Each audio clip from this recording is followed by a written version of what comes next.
me a Ray Ray, You boo. want her in it or no? Yeah. If you do, then let her sit in your lap. She might be a little... Doesn't matter.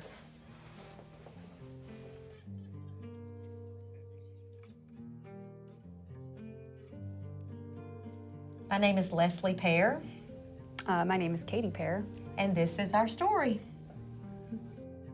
All right, so on August 18th, I will have 2 years clean. I started using when I was probably 22 years old. My dad ended up passing away when I was 22. And from there, my life just kind of spiraled. Like I started dating really toxic individuals. I think I really sought after being hurt because I believed I wasn't worthy of anything good for whatever reason. But then, you know, over the years, I started using harder substances, and within a period of like 8 months, my life went completely down the drain. I went to jail twice, and while I was in jail, that's when, the second time, that's when God really got a hold of my heart, and I knew that I had no other option than to stop running. And I realized kind of how delusional I had been all of these years, thinking that what was freeing me were things that were actually killing me. In the heart of my addiction, I could hear God's voice because I was saved as a kid, and that doesn't go away. That voice was still there. It got quieter because I chose to ignore it. With Katie, we always knew that she was different and that she was going to seek out different friends, different things, but we were really okay with that. But for some reason, I don't feel like she understood that we were okay with that. And maybe some of it we weren't okay with. I don't know if you agree with that. Maybe some of it we weren't okay with and just thought we were. I don't know. After Rex died, that pretty much brought her back home. And with that, I was so excited that she was home. But then all of a sudden, these toxic relationships started happening, and boy, she just started spiraling. The first time she went to jail, I remember saying, she called me. I remember saying, I can't get you out.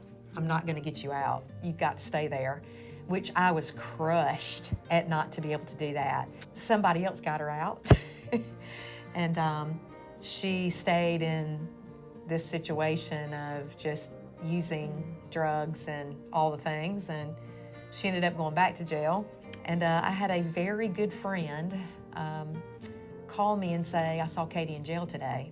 And I said, how'd you do that? You can't get in the jail. She said, I saw Katie today. And I said, okay. She said, she's ready for treatment, Leslie.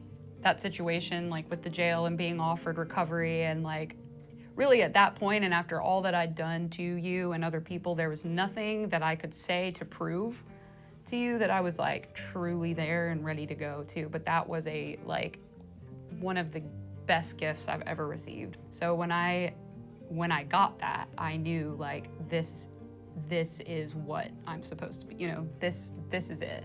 Honestly, I don't think I ever saw life as beautiful as I do now, even when I was a kid. So, yeah.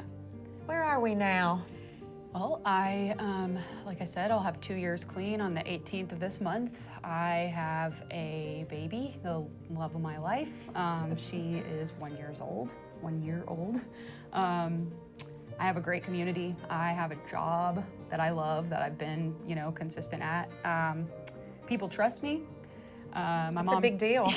Yes, my mom trusts me to have her card number on my DoorDash, which is like something, I don't know if I've ever had that. Like I have a partner, and he is amazing. We have a healthy relationship. I never believed, literally never believed that any of this would be possible for me. So, For me, I'm really in a great place. You know, I've gone through the feeling of just putting bubble wrap around me because for a while, I mean, I know that she's doing great, but I also know the enemy is prowling around trying to take her down and me down as well, and the rest of my family.